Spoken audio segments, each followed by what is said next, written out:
Hello everyone, this is Daniel, and I'm going to tell you why there must be a post-tribulation rapture. And I'm going to tell you exactly what the reason there must be for the post-tribulation rapture, because the Bible does not clearly say it, but clearly says it enough that there must be a post-tribulation rapture, because it's not really called rapture in the Bible, but it's also called the taking of his children into heaven. So I'm going to tell you immediately that it's the way it's going to go, and I'm going to show you right now. All right, entire screen. Here we go, share, right? All right, present to everyone. This is going to get weird, but I know it's the way it must be, right? All right, let's go to the whole 24th chapter of Matthew. All right. And Jesus went out and departed from the temple, and the disciples came to him to show him the buildings of the temple. So they were basically quite astonished by the look of the temple. And the heck? And they were quite amazed by what it looked like. And then Jesus said unto them, "See not all these things?" And they said, "Yeah." They were quite amazed by it, and they said, "Exactly, we see it." And then, "Verily I say to you, there shall be not here one stone upon another. So there will be no stones left on top of another, and that not to be thrown down." So basically, the whole entire temple is going to be destroyed, and it's not going to remain anywhere. It's going to be there's not even going to be a stone on top of another. And they were quite amazed, and they really wanted to know why that was, and and then someone told him, "Tell me what the future is like, okay, Jesus? We really want to know." And then, as he said on the Mount of Olives, disciples came unto him privately, saying, "Tell us, when shall these things be?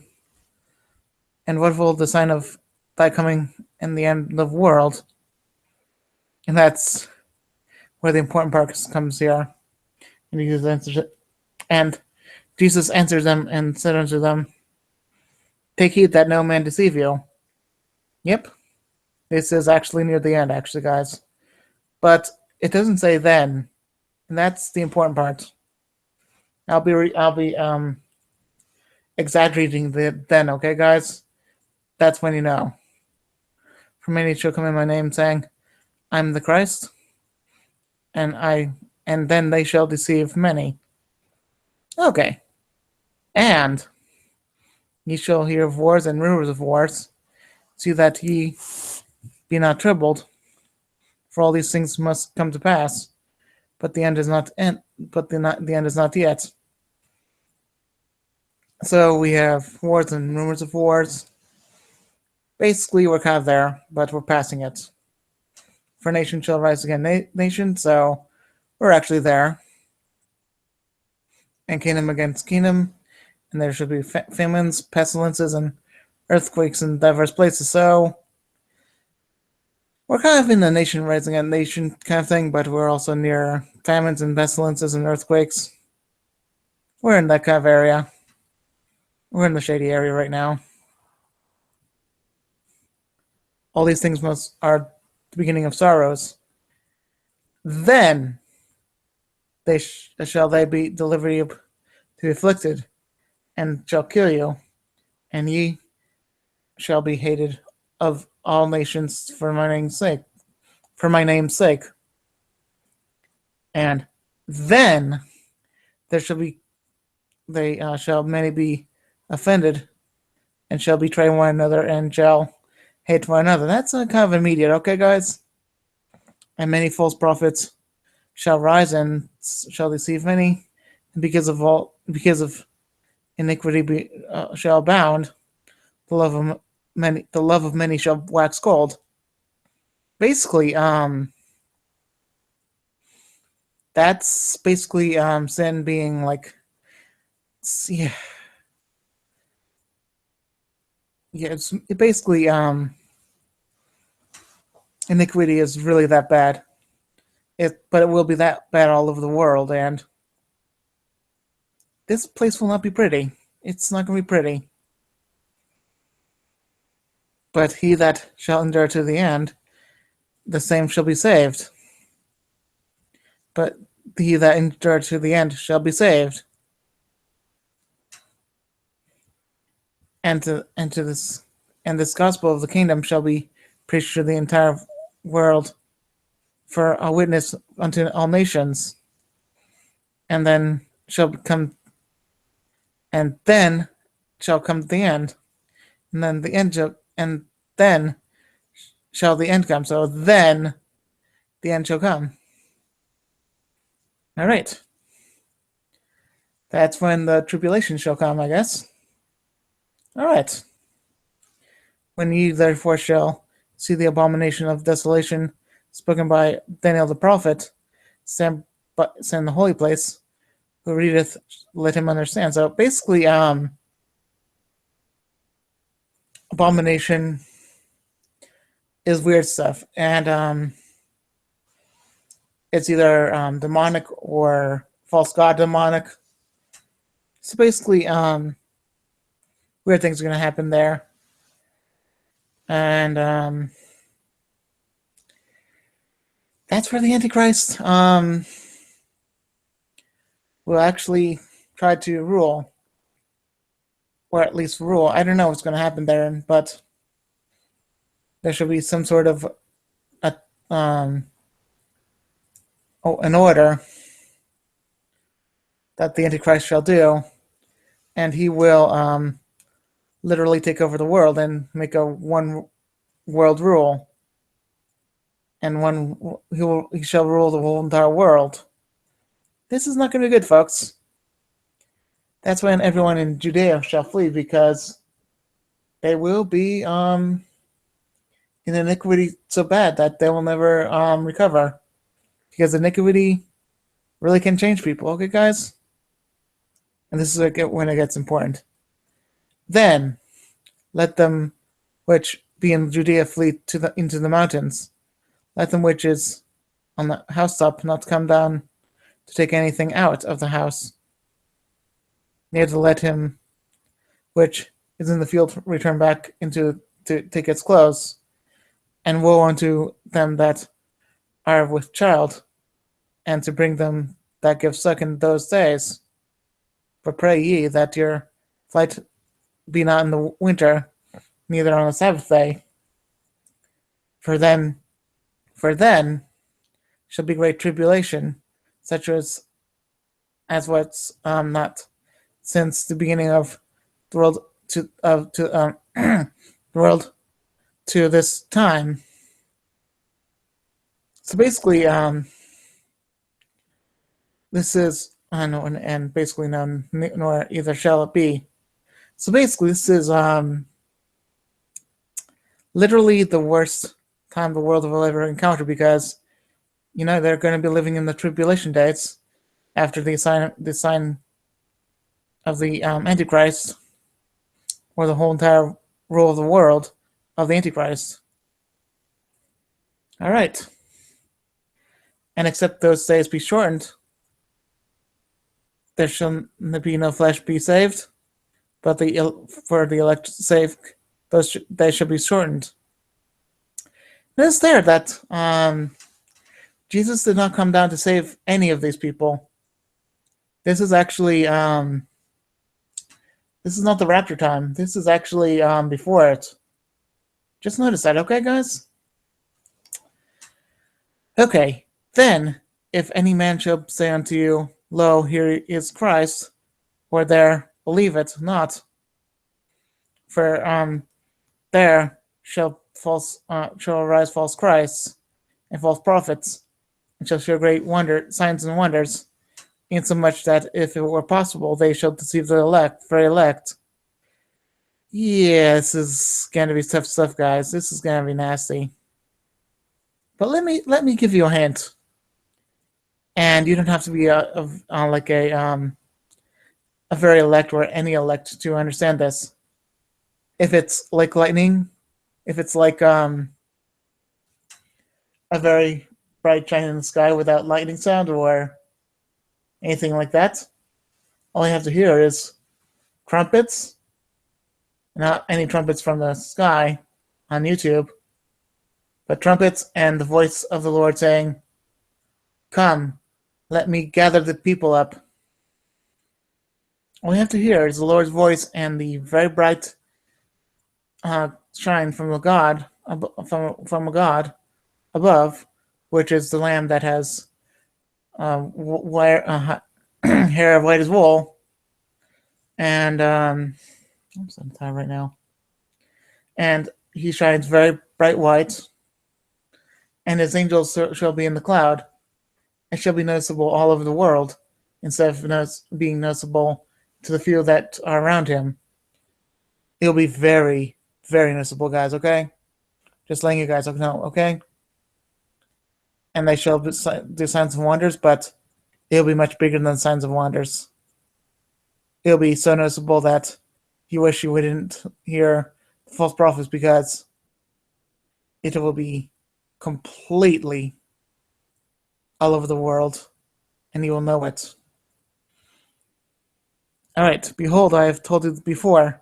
Therefore, if they shall say unto you, before he is in the desert, which he is in the sky, go not forth. Behold, he is in the secret chambers, which he is never secret. He is in the sky, believe it not. For as the lightning cometh out of the east, and shineth even unto the west, so shall be also the coming of the Son of Man be. For wheresoever the carcass is, there will be the eagles be gathered together, and the angels shall gather up the dead. So basically, the dead shall be gathered first, and then you shall gather the living. All right. Immediately after the tribulation of those days shall the sun be darkened. So immediately after the tribulation of those days shall the sun be darkened, and the moon shall not give her light, and the stars shall fall from heaven, and the powers of the heavens shall be shaken. And then shall appear the sign of the Son of Man in heaven. So immediately after the tribulation, and then shall appear the sign of the Son of Man in heaven, and then shall all the tribes of the earth mourn, and they shall see the Son of Man coming in the clouds of heaven with power and great glory. And he shall send his angels with a great sound of a trumpet, and they shall gather together his elect from the four winds, from one end of heaven to the other. Oh yeah, this should be noticeable. Now learn the parable of the fig tree. When his branch is yet tender, and putteth forth leaves, ye know not that summer's nigh. So likewise ye, when ye shall see all these things, know that it is near, even at the doors. So basically, the branches shall grow first. So first it was the root, or the base of the tree, which is Jesus,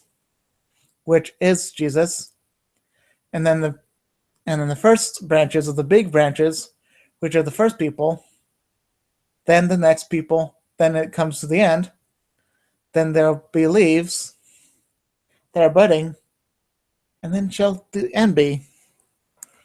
I believe it shall be in the generation, the last old living generation in those days, and the last one when World War II. Well, actually, after the Great Distress in the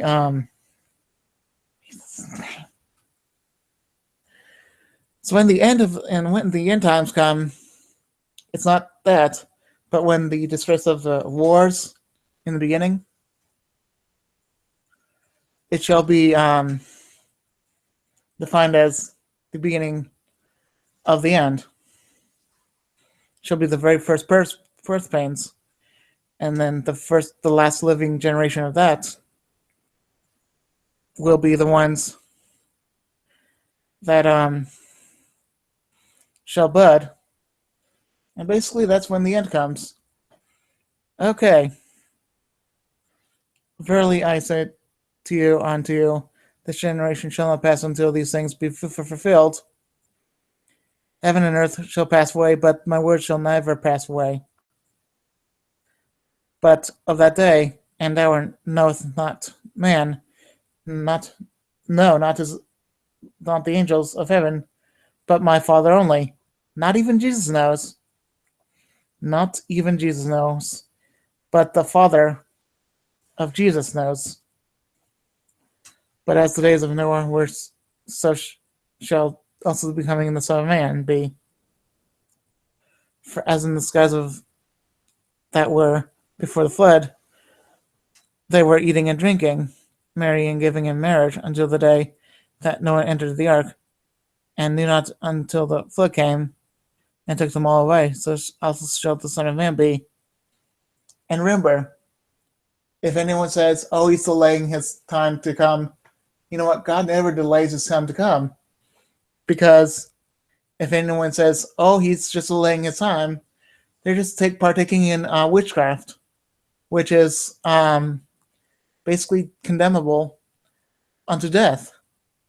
Anyway, let's go to that part because that was important from the end. Then shall be two and be in the field. One shall be taken and the other left. Two women shall be grinding at the mill. One shall be taken and the other left. Watch therefore, for ye know not what the hour of the Lord doth come. But know this, that if the good man of the house had known what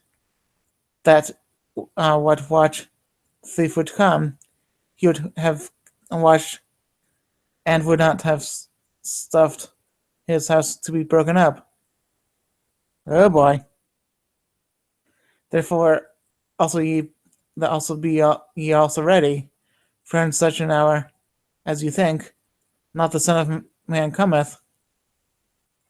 For in such an hour as you think, not the Son of Man cometh. Who then is a faithful and wise servant, whom his Lord hath made a ruler over his household, to give him to me in due season?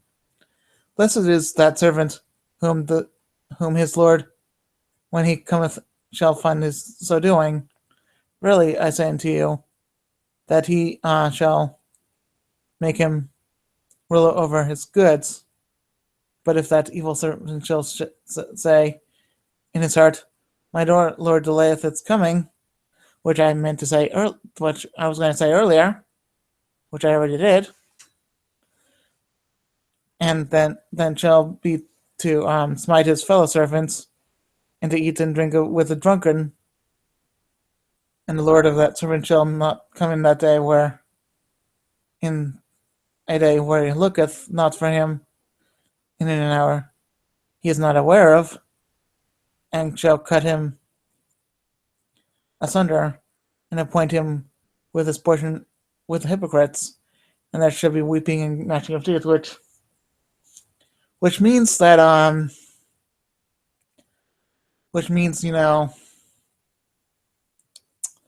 if you think he's delaying and you know when he's coming, well, that doesn't mean you should really delay anything that he does, because you always have to be faithful no matter what.